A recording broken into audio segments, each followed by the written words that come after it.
Remember the sheer delight of finding a chocolate pudding in your lunchbox as a child? Those were the golden moments, when the humble pudding elevated your lunchtime status, making you the envy of the table. Indulging in a little chocolate pudding doesn't have to be a nostalgic childhood memory, it can be a feel-good pastime. But did you know, the creamy, smooth chocolate pudding we know and love today has a savory past? In the 17th century, pudding was a cakey dessert, often including grains and raw mutton fat.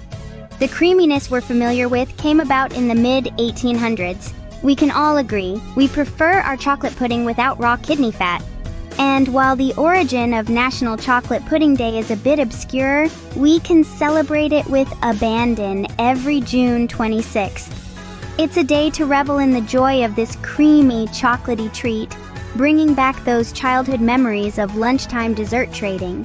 Why not host a fancy pudding night or get your hands dirty making mud pies? Or if you're feeling adventurous, consider mixing your pudding with other desserts.